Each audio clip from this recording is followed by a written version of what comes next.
안식년 때 어느 목사님하고요, 교제를 하게 되었는데, 목회자끼리 만났으니까 이제 목회에 대한 이야기를 서로 했겠죠. 목회에 대한 이야기를 하다가 이 목사님이 이런 질문을 저렇게 하셨어요. 여러분도 한번 대답해 보십시오. 마르지 않는 샘과 큰 통에 물이 있다면 어느 것을 선택하시겠습니까?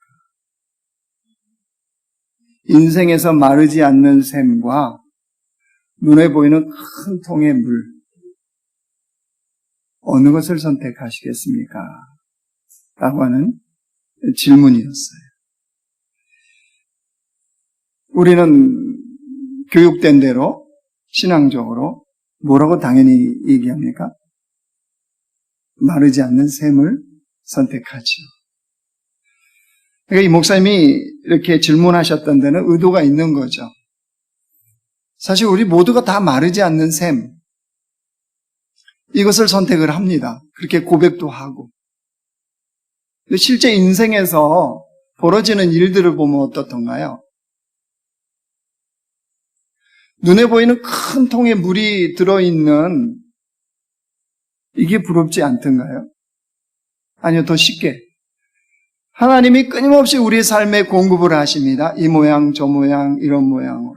그래서 마르지 않는 샘이 되어주신대요. 우리 믿음으로 고백하고 그 삶을 살죠. 그런데 옆에 큰 통의 물이,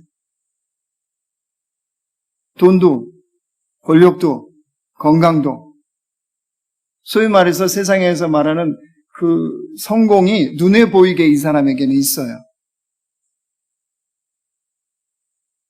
비교 안 되나요? 부럽지 않던가요? 그러니까 신앙의 고백으로는 마르지 않는 샘이라고 얘기하는데 실제 삶을 보면은 큰 통에 물을 채우는 이런 삶을 우리가 살아가기가 쉽다는 거죠. 그리고 그 사이에서 사실은 우리가 갈등을 한다는 거예요. 그거에 대한 그 목사님의 진솔한 사실은 고백이기도 했어요. 하나님만 바라보면서 자기는 목회 일평생을 달려왔는데 사실 같은 목회자로 어떤 사람은 소위 말해 세상이 말하는 뭐가 많이 주어진 거예요. 그거 볼 때 마음속에 사실 갈등도 있더라. 이야기를 이제 해주고 싶었던 거예요, 저한테. 제가 그 이야기를 듣고 이제 돌아와서 생각을 했어요. 사실 우리가 어떻게 할 수 없을 상황도 있잖아요. 어떤 사람에게는 마르지 않는 샘과 같은 인생을 허락한 사람이 있는가 하면 또 어떤 사람에게는 큰 통에 물을 눈에 보이는 것처럼 이렇게 허락하실 수도 있잖아요. 그걸 가지고 왜 나는 큰 통의 물이 아니야? 왜 나는 마르지 않는 샘이야? 이러기는 좀 어리석은 거 아니겠습니까?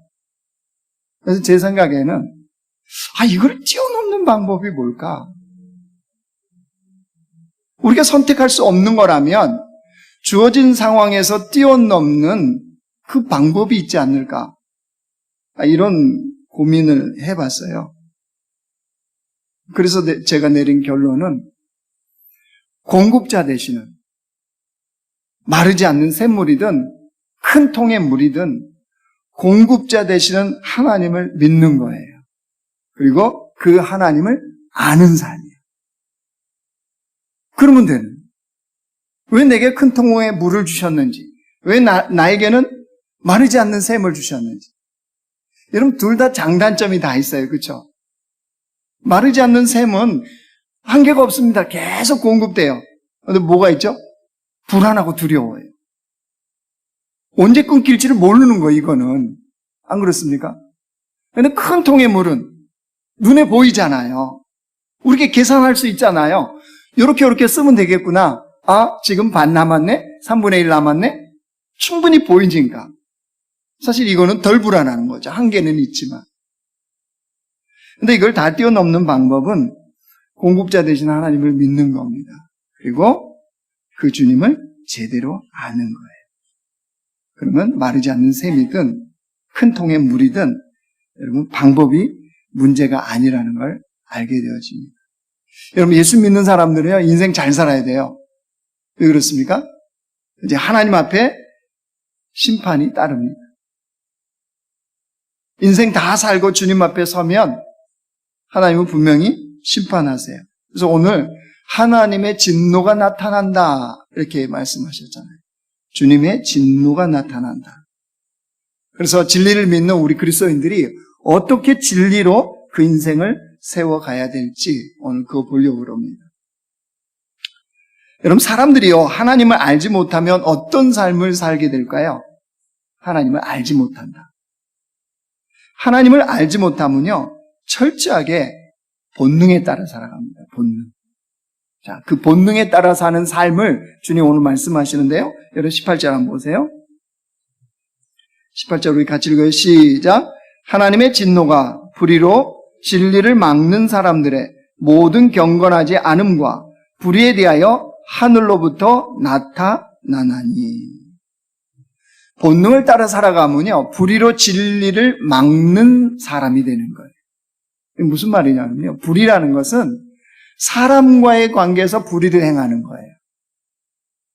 그리고 진리를 막는다는 것은요 하나님과의 관계에서 경건하지 않는 거예요. 그러니까 사실 두 개로 보이죠. 불의로 진리를 막는다. 사람과의 관계, 하나님과의 관계에서 진리를 막는다는 것이 둘로 보이는데 사실은 하나예요. 왜냐하면 하나님과의 관계에서 경건한 사람이 다른 사람과의 관계에서 불의를 행할 리가 없어요. 그러니까 둘 이야기하지만 사실은 하나인 거예요. 그러니까 우리가 본능대로 살아가면 하나님을 알지 못하고 본능을 따라 살아가면 불의로 진리를 막는 사람이 되는 거예요. 또 하나요. 본능을 따라 살아가면 우상숭배를 하게 돼요. 23절 보십시오. 23절 같이 읽습니다. 시작. 썩어지지 아니하는 하나님의 영광을 썩어질 사람과 새와 짐승과 기어다니는 동물 모양의 우상으로 바꾸었느니라.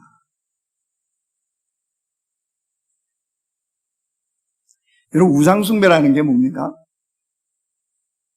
우상숭배는 자기가 원하는 것을 얻기 위해서 사람의 손으로 만드는 것을 섬기는 게 우상숭배예요. 그렇죠? 자기가 원하는 것을 얻기 위해서 사람의 손으로 만든 것을 섬기는 행위입니다. 그러니까 엄격한 의미에서 우상숭배는 자기 자신을 섬기는 것과 같습니다. 우상이라는 것은 도구일 뿐이에요. 그 사람은 사실 자기를 믿는 거예요. 내 힘, 내 지식, 내 의지, 내 능력. 여러분 이게 우상숭배. 하나님은 분명하게 말씀하십니다. 그런 자에게는 하나님의 진노가 나타난다. 불의로 진리를 막는 사람들, 우상을 숭배하는 사람들에게는 하나님의 진노를 나타낸대요. 여러분 우리는 사람이 본능을 따라 살아가는 사람들 향해서 뭐라고 그럽니까? 짐승 같은 사람이라고 그러죠. 근데 여러분 가만히 생각해 보면요 그 말 듣는 짐승 되게 기분 나쁠 거예요. 그죠? 왜요? 그럼 생각해 보세요. 우리 본능 따라 살아가는 사람을 짐승 같은 사람이라고 그러는데 짐승들은요 짐승보다 못한 사람이라고 그래야 된다는 것이요. 왜요? C.S. 루이스가요 개인기도라는 그 책을 썼는데 그거 보니까 그 14장에 이런 정말 눈이 확 띄는 와닿는 내용이 있더라고요. 한번 보여주실래요? 이렇게 말했어요. 만물의 영장에게는 사람이죠. 그분의 뜻을 따를 의지력을 주시지만 하등 동물은 저절로 그분의 뜻대로 움직인다. 역시 이게 대가들은 달라요 말이 그죠? 인간에게는 그분의 뜻을 따를 의지력을 주시는데 동물에게는요 저절로 그분의 뜻대로 움직일 수 있는 그것을 주신다는 거예요. 보면 알죠. 여러분 동물들은 자식 사랑, 새끼 사랑 어떻게 합니까? 정말 계산하지 않습니다. 그냥 목숨을 바쳐서 새끼를 사랑합니다. 동물은요, 먹이가 아무리 많아도, 아무리 맛있어도 자기 배가 차면요, 더 이상 거들떠 보지도 않습니다. 감춰놓지도 않아요. 사람 보실래요? 사람도 자녀를 사랑하죠. 본능으로 사랑하죠. 근데 어떻게 사랑하던가요? 때로는 자기 욕심과 이기심을 자식 사랑에 딱 반영하지 않습니까?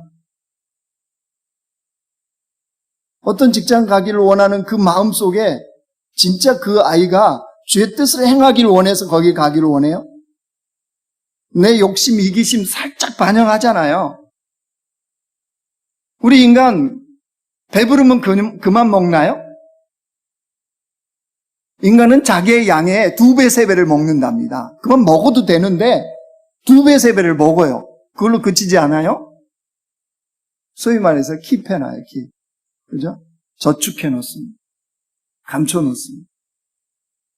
C.S. 루이스가 왜 그 말 했는지 아시겠죠? 인간에게는 그분을 따를 의지력을 주셨다는 거예요. 이거를 발동을 안 하면 뭐에 따라 산다는 거예요?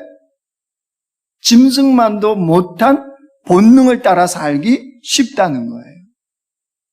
여러분 창세기 19장 가면요, 하나님께서 2 천사를 사람의 모양으로 하셔서 롯에게 보내요.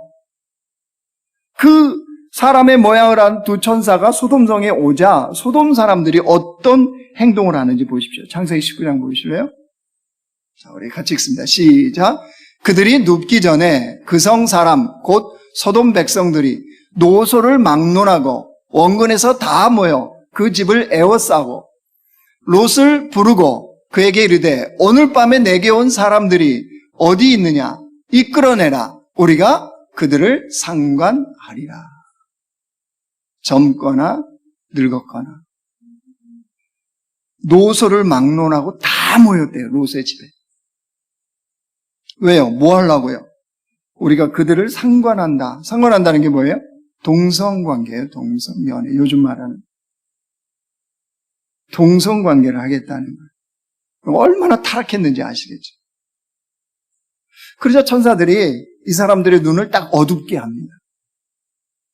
사람들의 눈이 갑자기 어두워졌어요. 자, 그때 이들의 행동 한번 보실래요? 자, 11절 말씀 보세요. 제가 읽을게요. 문 밖에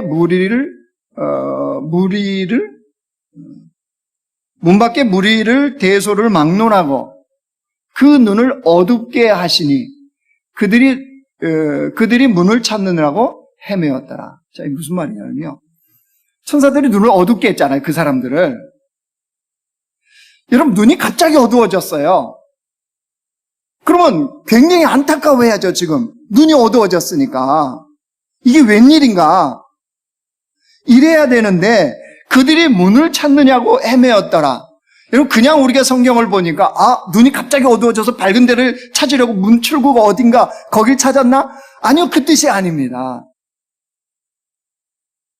이들은 자신들의 눈이 어두워진 것을 안타까워한 게 아니라 자신들의 그 욕망을 채우기 위해서 그 욕망을 채울 문이 어딘가, 롯의 집으로 들어갈 문이 어딘가, 거길 뚫고 들어가서 저 2 사람과 상관을 해야 되는데 그 문이 어딘가 거기를 찾았다는 말이에요. 이런 본능을 따라 살아가면 어떤 모습인지 아시겠죠? 주님의 진노가 나타날 수밖에 없다는 것을 우리는 알지 않습니까? 자, 그렇다면 본능을 따라 살아가는 삶의 종지부를 찍고 우리가 하나님의 진리의 그 방법대로, 즉 하나님의 진노를 피하는 그 삶은 어디에서 나올까요? 그럼 19절 가보십시오. 19절, 20절 우리 같이 읽습니다. 시작. 이는 하나님을 알만한 것이 그들 속에 보임이라. 하나님께서 이를 그들에게 보이셨느니라.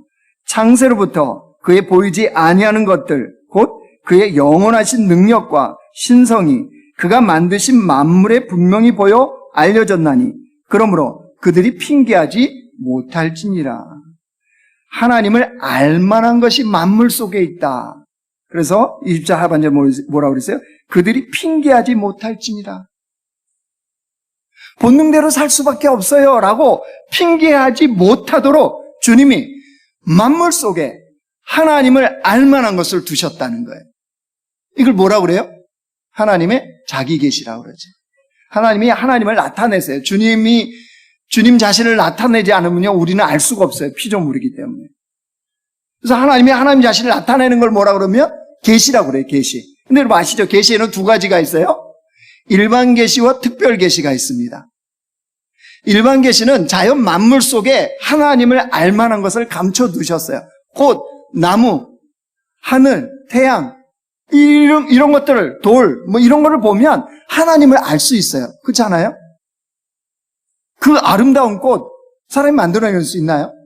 그 향기, 어떻습니까? 하나님을 알만한 것을 자연 속에 두셨어요. 그걸 일반 계시라고 그럽니다. 그다음 특별 계시는 뭐예요? 성경이에요, 성경. 성경을 통해서 하나님을 알 수 있도록. 그러니까 하나님 위작을 왜 하세요? 사람들이 그런다는 거예요.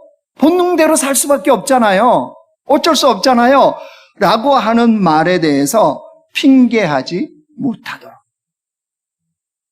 2004년에 하나님의 부르심을 받았던 구상 시인이 있어요. 구상. 본명은 구상준이에요. 구상준. 이 카톨릭 신자인데 참 이 시의 내용들이요, 이 하나님의 말씀과 그 진리를 참 잘 녹여서 넣어놨어요.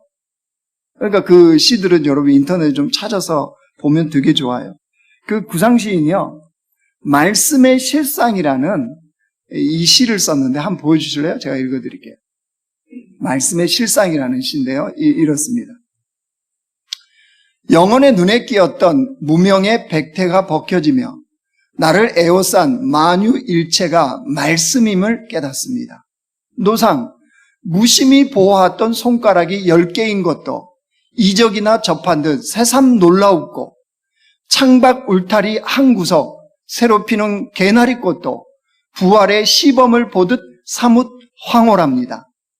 창창한 우주, 험하게 바다의 모래알보다 작은 내가 말씀에 신령한 그 은혜로 이렇게 역동하고 있음은 상상도 아니요, 기적도 아니요, 오래전부터 계획되어 이루어진 실상임을 이제야 깨닫습니다.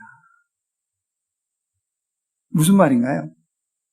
자연을 통해서, 사람을 통해서, 말씀을 통해서 하나님을 오롯이 알 수 있었다는 거예요. 어디를 봐도 주님을 알 수 있도록 주님이 자기 계시를 해 놓았다는 말씀인 거죠. 자, 그렇다면 이제 우리 자신을 한번 비춰보죠. 우리는 하나님을 어떻게 알고 있습니까? 우리 자신은 하나님을 어떻게 알고 있냐는 거예요. 여러분, 그리스도인의 문제가 이제 여기서 드러납니다. 분명히 그리스도인 되었다는 것은 일반 계시나 특별 계시를 통해서 하나님을 압니다. 알아요. 알기는 압니다. 근데 문제가 여기서 드러납니다. 21절 봐보세요. 하나님을 알되 하나님을 영화롭게도 아니하며 감사하지도 아니하고 오히려 그 생각이 허망하여지며 미련한 마음이 어두워졌나니. 하나님을 알기는 알아요. 근데 아는 하나님을 영화롭게도 하지 않고 감사하지도 않아요. 그리고 허망한 데 마음을 둬요. 이게 무슨 말입니까? 하나님을 알기는 아는데 하나님을 하나님으로 대하지 않는다는 거예요. 남편분들, 아내가 남편을 남편이라고 부르긴 불러요. 근데 남편으로 안 대해주면 어떻던가요? 남편 노릇 하고 싶지 않지 않아요? 아니, 말은 하지 마세요. 좀 지켜보면 또 오늘 후환이 두렵잖아요. 부르긴 남편이라고 부르는데 남편으로 대해주지를 않아요. 자, 입장 바꿔놓고. 우리가 하나님을 아버지라고 불러요. 그죠? 언제나 불러요. 근데 가만히 보면 하나님으로 대하지 않아요. 어떤 마음이 들겠어요? 그러면 왜 이런 신앙의 모습이 우리에겐 드러날까요? 하나님을 알기는 아는데 왜 하나님을 하나님으로 대하지 않을까요? 하나님을 대충 알기 때문이에요. 주님을 알긴 아는데 대충 알아요. 하와 생각해 보실래요? 하나님 분명히 선악을 알게 하는 나무의 열매를 따먹지 말라. 그죠? 그 따먹는 날에는 너희가 어떻게 되리라? 반드시 죽는다 그랬어요. 반드시. 명확해요. 죽는다. 반드시. 뭐 어떻게 타협의 여지도 없어요. 근데 뱀이 하와를 유혹할 때 하와가 뱀이 물어보죠. 너희 하나님 뭐라고 그러시던? 그랬더니 하와가 뭐라고 그랬어요? 죽을까 하노라. 죽는다는 거예요? 안 죽는다는 거예요? 여보 나 사랑해? 사랑할까 하노라. 사랑한다는 거예요? 안 사랑한다는 거예요? 하와가 왜 이렇게 대답하죠? 왜 하나님의 말씀을 이렇게 왜곡시켜버릴까요? 하나님의 말씀을 대충 들었던 모양이죠. 아담을 통해서 전해 들었던 이 말씀을 대충 들었던가 아니면 자기 나름대로 자기 식으로 해석을 했던가. 그래서 결국 따먹게 된 거예요. 여러분 근데 이런 하와의 모습이 고스란히 우리에게 있어요. 하와의 모습이 고스란히 있어요. 자, 보실래요? 하나님은 죄의 삭은 뭐라고 그랬어요? 사망이다. 죄의 대가는 죽음이야. 주님은 분명하게 말씀하세요.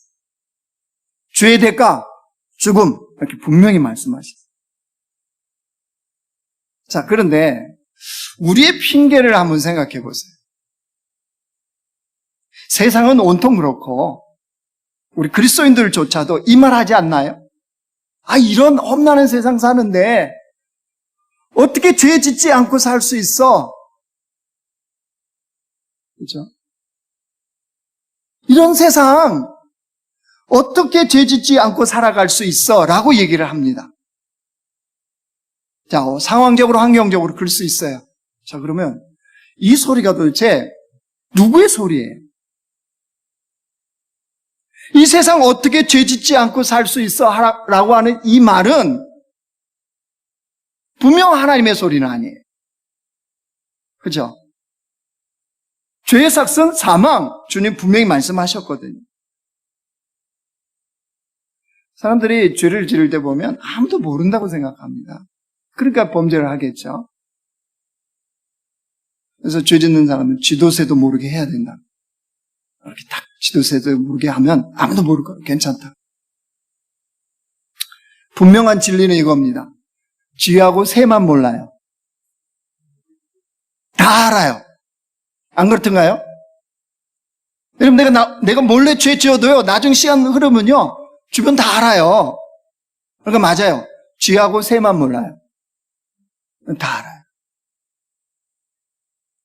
왜 이런 삶이 되어진다고요? 예수를 믿으면서도?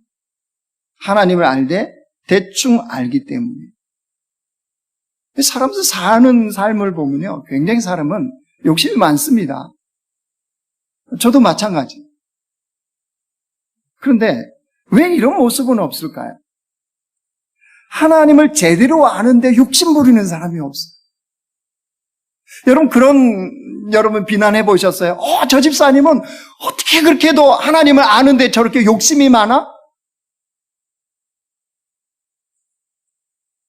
저는 머리가 하얘지고 나서, 하얀 털이 나고 나서 한 번도 들어본 적이 없어요. 하나님을 아는데 누군가 욕심 부린다고 비난하거나 말하거나 이런 소리가 없어요. 다른 것에 대해서는 그 사람 욕심 많아. 뭐 자식들에 대해서, 뭐에 대해서, 뭐 이런 거에 대해서 되게 그만큼 무슨 뜻이에요? 사람들이 하나님을 아는데 욕심을 부리지 않는다는 거예요. 하나님을 제대로 알면 진리에 따라 세상을 올바르게 사는 게 가능합니다. 불가능한 게 아니에요. 죄 짓지 않고 세상을 사는 게요, 불가능한 게 아니에요. 진리를 올바로 알지 못하니까 불가능하다고 여기는 우리의 본능인 거죠. 그러니까 여러분, 우리에게 필요한 것은 하나님을 제대로 아는 거예요. 내가 믿는 하나님, 내가 예배하는 하나님, 내가 섬기는 하나님을 제대로 알아야 돼요. 하나님을 대충 적당히 아니까 자꾸 본능을 따라 살아가요. 상황만 닥치면, 문제만 닥치면 본능이 작동을 해요. 내 안에 계신 주님이 작동하는 게 아니고 내 본능이 작동해요. 그러니까 호세아 선지자가 아주 외치죠. 이렇게 외칩니다. 보여주세요. 호세아가 외치는 말씀. 같이 읽어요. 시작. 오라, 우리가 여호와께로 돌아가자. 여호와께서 우리를 찢으셨으나 도로 낫게 하실 것이요, 우리를 치셨으나 싸매어 주실 것임이라.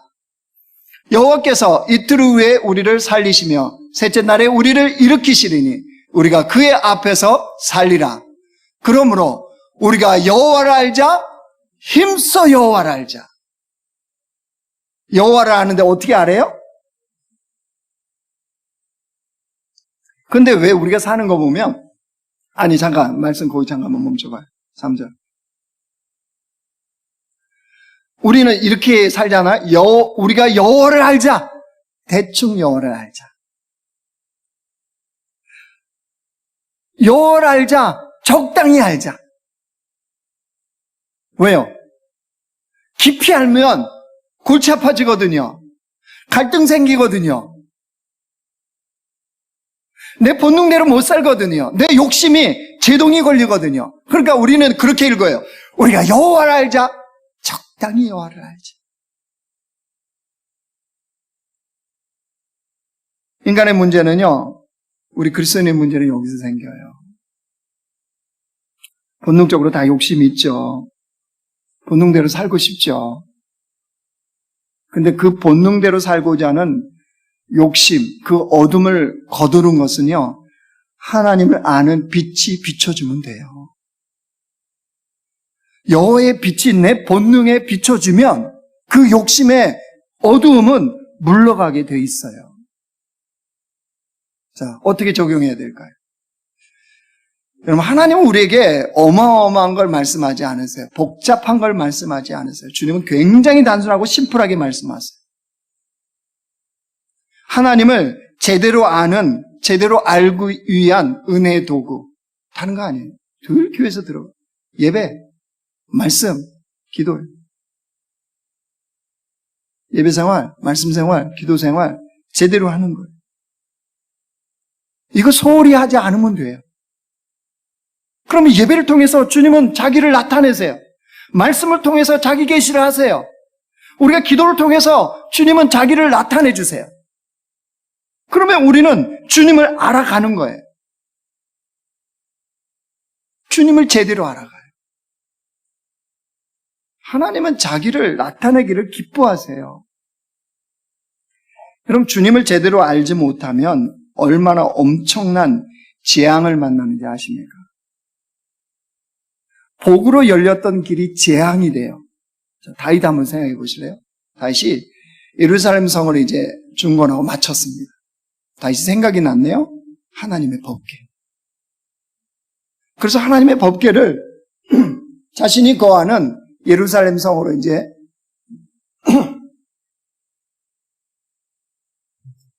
모셔오는 마음과 그 작업을 해요.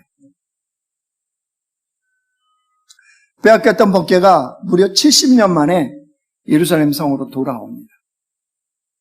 그런데 이 사건에서 여러분 우사가 죽는 일이 벌어지잖아요. 베레스 우사라 그러잖아요. 다윗이. 베레스 우사의 힘을 치신, 우사를 치신.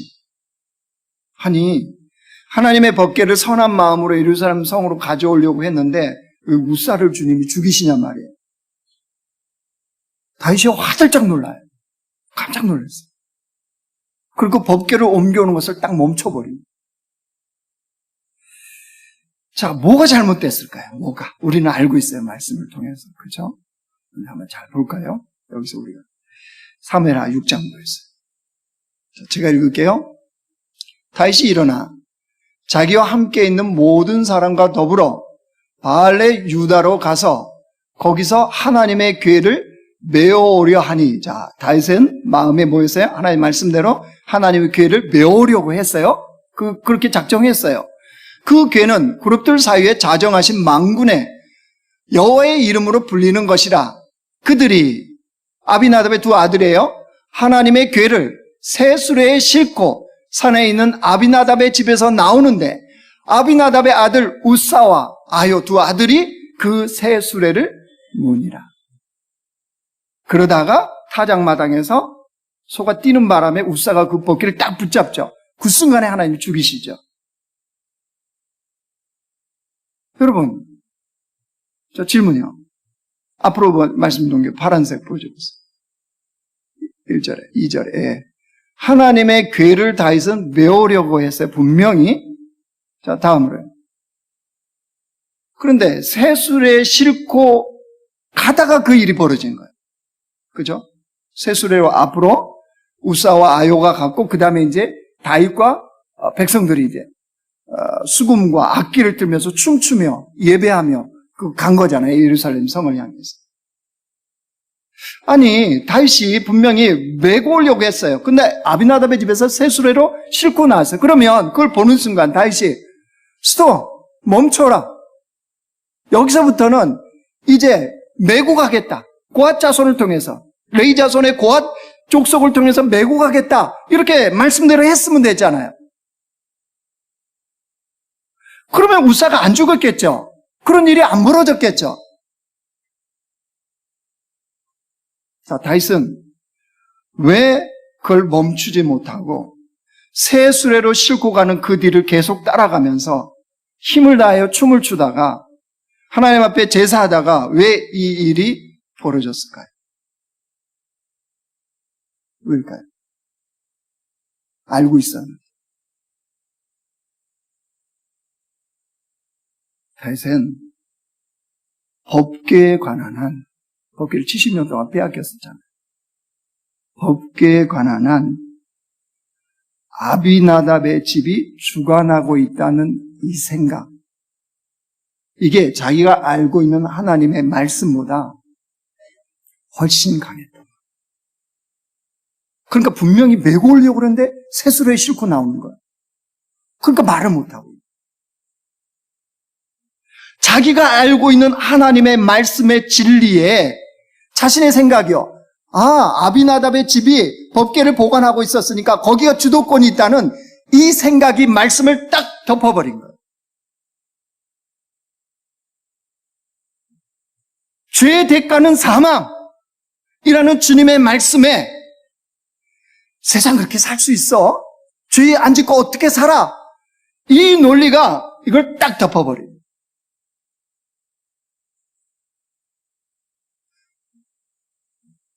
그리스도인은 성도, 거룩한 백성, 구별된 백성, 주님의 십자가로 구별한 하나님의 자녀라는 이 진리를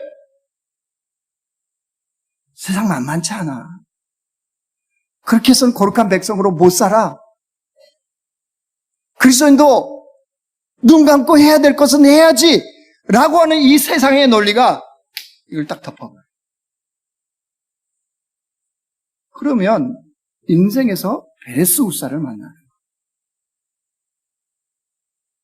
하나님의 법궤를 다윗 성으로, 예루살렘 성으로 가져오고자 하는 이 다윗의 선한 마음이 베레스 우사를 만나게 되잖아요. 모든 이런 것의 근간에는 뭐가 있다고요? 주님을 아는데 대충 알고 있어요. 주님을 아는데 대충 알아요. 여러분, 이 시대에 우리 조국교회, 한국교회 문제와 우리 그리스도인, 이 목회자들의 문제가 여기에 있는 거예요. 주님을 알기는 아는데 제대로 알지 않아요. 그러니까 수많은 베레스 우사를 인생에서 만나는 겁니다. 말씀을 정리하겠습니다.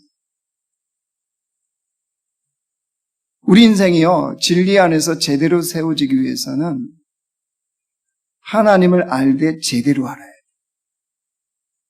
제대로 알고 신앙생활 하셔요.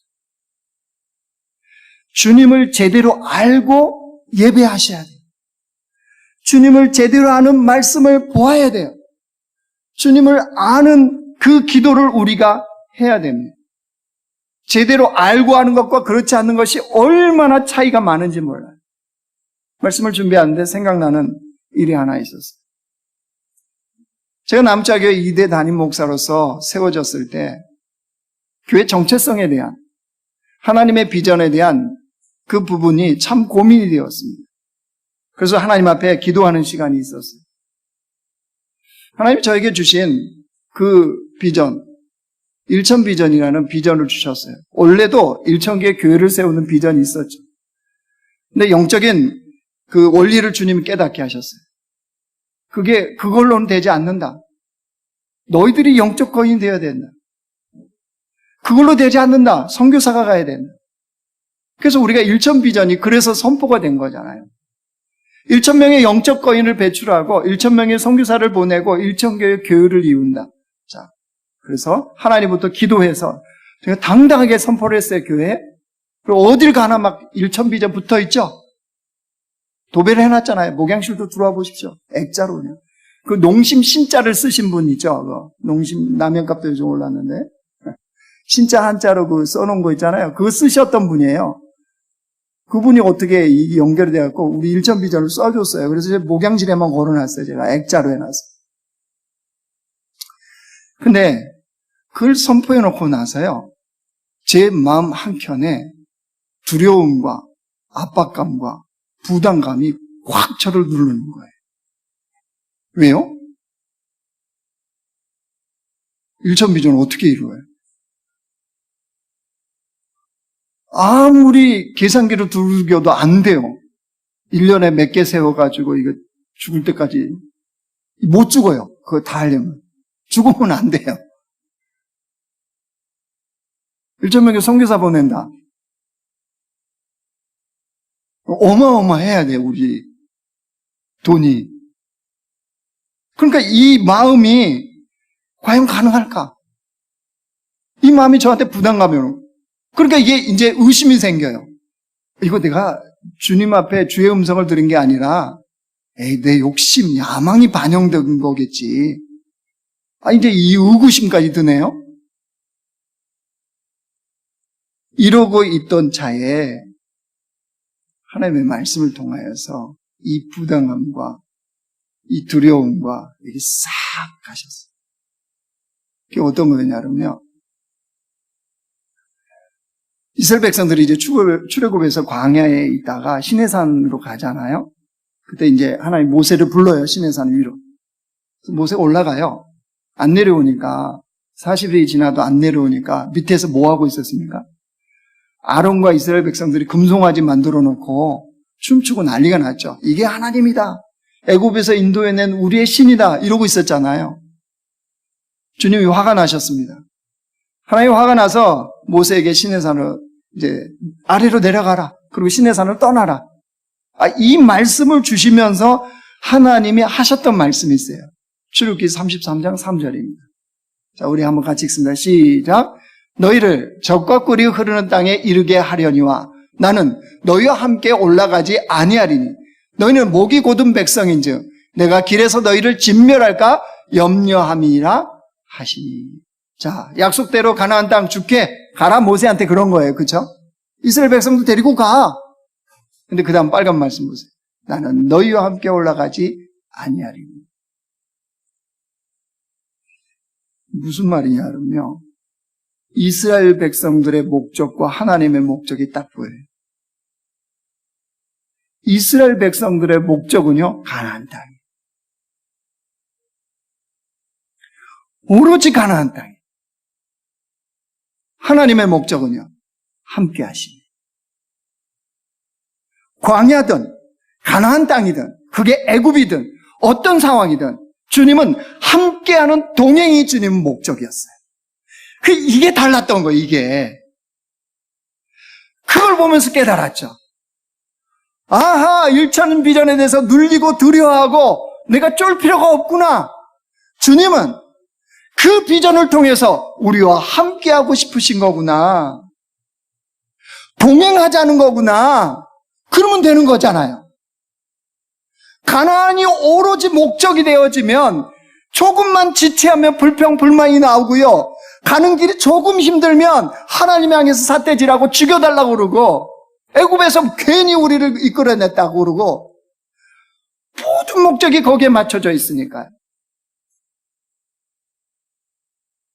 1,000명의 영접권이 배출이 안 되고 선교사를 1,000명을 못 보내고 교회를 1,000개를 못 세우더라도 그 일을 하나하나 행하면서 우리가 함께 하시는 주님을 제대로 알고 그 주님을 누릴 수 있다면 주님 그거 된다는 거예요.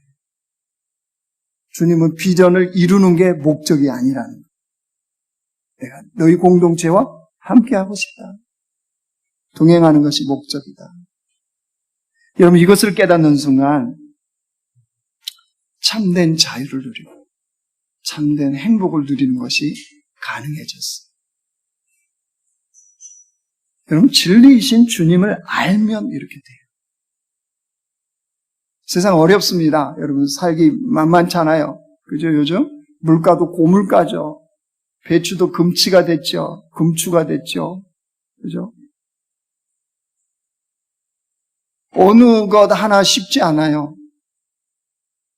그런데 그런 세상 속에서도 살만 납니다라고 외치는 사람들이 있다니까요. 누가요? 그리스도인이요. 어떤 그리스도인이요? 주님을 제대로 아는 그리스도인.